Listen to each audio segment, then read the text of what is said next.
It's May 5th, 1945. World War II is in its final moments. Less than a week ago, the war's architect, Führer of the German Reich, Adolf Hitler, committed suicide.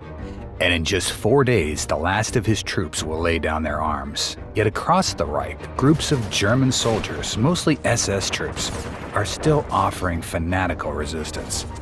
One such group, part of the 17th SS Panzergrenadier Division, had just suffered a defeat against the American G.I.s in the battle that took place in the picturesque region of Tyrol in the Austrian Alps. Around 100 SS soldiers captured in the battle are gathered in the field in front of a medieval castle, waiting to see how this war will end for them. As ordinary as it may seem, this scene, however, holds an unusual detail. Guarding the SS prisoners are men in American and German uniforms. The SS were captured in what was one of the most unusual confrontations of World War II, involving German Wehrmacht fighting alongside American soldiers. The scene set at the medieval castle of Itter has an even more peculiar background. The SS did not appear at its gates by pure chance. They came to hunt down its residents. In its history, this castle has been home to many interesting people, but hardly any of them were as special as those with whom our story begins. The history of the place dates back to the Bronze Age, while the castle itself was erected in the early medieval period. Over centuries, it evolved from a medieval fortress into a structure of historical and architectural significance, changing its owners a couple of times along the way. In the early 20th century, the castle that witnessed its share of conflicts and power struggles in the region received a new role. It transformed into a luxurious hotel, attracting illustrious guests, including famous composers and European high society. They were drawn to its idyllic setting in the artistic salon hosted by its then-owner, celebrated pianist Sophie Mentor. However, the onset of World War II dramatically shifted the castle's fate. Following Germany's annexation of Austria in 1938, Castle Itter's strategic location and robust architecture caught the attention of the Nazi regime. More precisely, it was Heinrich Himmler who set his eye on the castle when he saw it as the perfect location for his plans. The castle was confiscated by the Nazi regime and transformed into a detention facility. However, this wasn't meant to be a regular prison. It was specifically designed for honor prisoners. These were prominent individuals and politicians whom the Nazis arrested throughout occupied Europe and whom they planned to use as bargaining chips if the situation demanded it. Indeed, among the prisoners were some high-profile figures, mostly from the French political scene before the war. Inside Castle Itter were imprisoned former French Prime Ministers Édouard Daladier and Paul Renaud. Daladier was one of the signatories of the notorious Munich Agreement, while Renaud governed the country during the German invasion in 1940. In their company were also former commanders-in-chief of the French army in the early stages of the war, General Maxime Weygand and General Marlis Gamelin. Among other notable prisoners were the famous pre-war tennis player Jean Barotra and Marie-Agnes Colliot, the older sister of the leader of the French resistance, General Charles de Gaulle. In addition to the high-profile detainees, the castle also accommodated several prisoners employed in performing maintenance and various low-level tasks transferred from the nearby concentration camp of Dachau. According to the high status of its detainees, the castle's luxurious accommodations were repurposed into prison cells, albeit more comfortable than the harsh conditions of typical concentration camps. The prisoners were given proper food and were even allowed to send and receive letters and hold joint gatherings in the evening. Still, the castle was fortified with heightened security measures, including SS guards and enhanced surveillance, ensuring that it was escape-proof. Commanded by Sebastian Wimmer, a notoriously brutal SS officer, Castle Itter became a paradoxical prison, holding its distinguished prisoners in a gilded cage in the background of a world at war. However, as the war's end approached, the atmosphere within the ancient walls of Castle Itter grew increasingly tense. As Germany's defeat became imminent, resources dwindled, and the fear of retribution from the remaining SS forces haunted the prisoners and the castle staff. The once routine life in the castle turned into a daily struggle for survival, with the scarcity of food and the threat of darkness as the electricity failed. Amidst this chaos, prisoners nurtured hope in the SS Hauptsturmführer Kurt Siegfried Schrader, a highly decorated SS officer who found himself in a moral quandary. Despite his imposing appearance and the SS runes on his collar, Schrader became disillusioned with the Nazi regime, haunted by the atrocities he had witnessed and the war's senseless brutality. His injuries and time spent in the Tyrol region had given him a perspective distinct from the fervor that once fueled his allegiance. As he mingled with the French VIPs during their captivity, a bond formed, built on mutual respect and shared disillusionment with the war's horrors. Schrader, grappling with his conscience, secretly hoped for an opportunity to make amends, even in the smallest way. Nevertheless, the fear of retribution was omnipresent. The way prisoners in Castle Itter saw it, it was a matter of time before one of many SS units swarming the area would come to the castle and eliminate them. Because of this, they decided to act and get in contact with American units that were marching towards their direction. On May 3, 1945, a rescue plan was set in motion. For the task, they chose a certain Zvonko Chokovic, a Yugoslav handyman known for his resourcefulness and quiet defiance. With the castle's SS guards demoralized due to the Allied advance, Chokovic made a daring escape from the castle on a rickety bicycle, carrying a call for help. Being an ordinary prisoner from Dachau, Chokovic exposed himself to an enormous risk as he rode a bicycle on mountain roads in an area swarming with SS. If caught, this would be a certain death for him. Still, he kept on, driven by the will to bring liberation to those left behind him. He traveled 40 miles on a bicycle and reached the city of Innsbruck, where he met an advance party of the 409th Infantry Regiment of the 103rd American Infantry Division of the U.S. 6th Corps. Informed of the situation, the Americans sent a heavy armored unit to rescue the prisoners at Itter. Unfortunately, the party was stopped halfway by a ferocious enemy shelling. Luckily, parallel to Chokovic's perilous journey, the Itter prisoners, uncertain if he would succeed, sent another envoy to look for help on May 4th.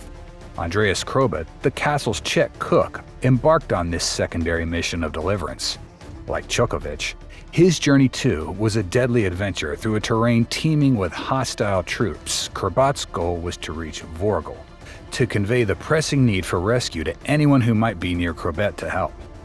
The town was occupied by the SS troops, but was also the seat of local Austrian resistance cell led by Josef Gangl. Major Josef Gangl was a former Wehrmacht officer who served with distinction in World War II, rising through the ranks due to his bravery and leadership. As the war neared its end, disillusioned by the atrocities of the Nazi regime and facing the imminent defeat of Germany, he chose to join the resistance, using his military experience to protect local civilians and fight against the SS in the Austrian Tyrol. Upon receiving the plea for help, Gangl gathered a group of his fighters, also former soldiers of the Wehrmacht, and prepared them for action. The only problem was there was only a handful of them. Gangl, therefore, decided to approach a reconnaissance unit of the 23rd Tank Battalion, 12th Armored Division of the US 21 Corps in the nearby town of Kufstein. Being in German uniform, Gangl entered the village carrying a white flag. Over there, he explained the situation to the commander of the unit, Lieutenant John Lee. After receiving permission from his headquarters to come to Itter's prisoners' aid, Lee, a seasoned American officer, prepared a swift rescue mission. Aware of the prisoners' perilous situation, Lee knew the window for a successful rescue was rapidly closing. The stakes were high, and the operation's success hinged on precision, speed, and luck. Assembling a unit of determined soldiers, Lee prepared to penetrate enemy lines, reach the castle, and secure safety for its inhabitants. Thus, an awkward alliance was formed of soldiers who had just a few months earlier shot at each other. Now, they were fighting for the same cause. Upon nearing Castle Itter, Lieutenant Jack Lee faced the critical task of organizing the castle's defense in anticipation of a potential SS attack. The approach to the castle was tense, with the rescue team, including both American soldiers and German Wehrmacht troops led by Major Josef Gangl, navigating through the risk of encountering enemy forces. Their arrival at the castle was met with mixed feelings. Prisoners were happy to see that the relief had arrived, but were concerned about the number of soldiers that were to defend the castle. In total, there were 36 American and German soldiers, plus one tank to resist against probably 2 companies of SS soldiers. Undeterred by the size of his force, Lee immediately set to work upon arrival. He quickly assessed the castle's layout and identified key defensive positions. Understanding the urgency of fortifying the site, he directed his troops with precision, positioning them at strategic points around the castle to create a robust defensive perimeter. His experience in combat leadership was evident as he orchestrated the setup of machine gun placements and oversaw the distribution of weaponry, ensuring that each defender was prepared for the possibility of combat. Collaborating closely with Gangel, Lee integrated the German troops into the defensive plan, using their military expertise and knowledge of the local terrain. Together, they reviewed the castle's vulnerabilities, particularly focusing on entry points that the attacking SS forces could exploit. Many prisoners, even though they were told to hide in the castle, also took weapons and joined the ranks. Side by side with them was Hauptsturmführer Kurt Siegfried Schrader, the SS officer who fraternized with the prisoners. And so the stage was set, the players in place, and Castle Itter awaited the unfolding of one of the most unusual battles of World War II. Just after dawn on May 5th, at Schloss Itter, a breaking sound of gunfire awoke Lieutenant Jack Lee. As he rushed out, he found the castle was under attack. As the prisoner expected, Waffen-SS troops had decided to deal with them. They were surely surprised when they saw a Sherman tank parked at the castle gates. Yet this did not deter them from their intent to overrun the castle. The Battle of Castle Itter had begun. The SS attack came as a surprise to them. It started with a shot from an 88 gun that sent the Sherman into flames. Luckily, inside the vehicle at that moment was only one soldier who was trying to repair the radio. When the shell hit the tank, he managed to bail out unhurt. The barrage from the 88 was followed by the fire from assault rifles and machine guns. The SS had focused on the castle's walls and gatehouse, trying to find weak points in the defenses. The defenders responded with their own fire, using rifles, machine guns, and any other weapons at their disposal. The defenders stood firm, even when the SS troops attempted to breach the castle gate. However, at one point, their ammunition started to run dangerously low. Lieutenant Lee had no other choice but to withdraw his men from the walls and prepare them for the final stand within the castle's inner perimeter. At that moment, as the situation grew dire with each minute, Jean Barotra, the tennis player, proposed a risky plan. He volunteered to jump over the castle walls, break through SS lines, and contact the American 142nd Infantry Regiment. Lieutenant Lee had previously informed the commander of the 142nd about the situation at Castle Itter, but after the tank was destroyed, he lost contact with him.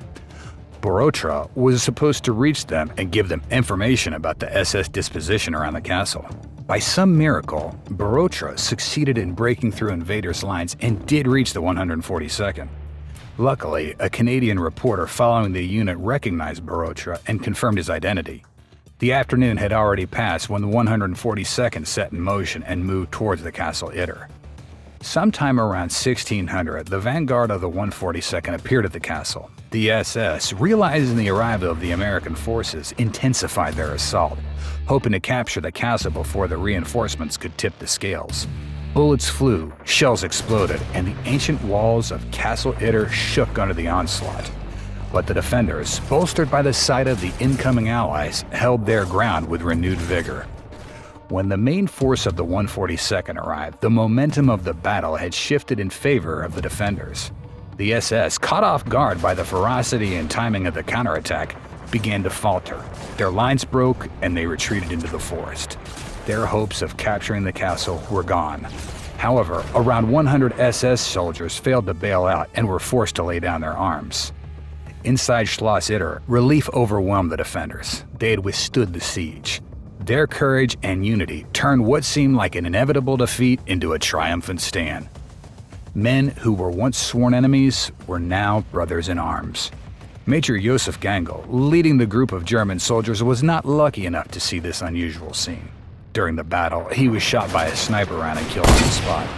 He was the only casualty among the defenders. Today, a street in the town of Vorgel, just a few miles from Castle Itter, bears his name. It stands as a memory of a man who laid his life fighting for the right cause alongside his former enemies. Thank you for watching. If you liked it, give us a thumbs up, and don't forget to subscribe and hit the bell icon to be notified of our next video. Stay tuned.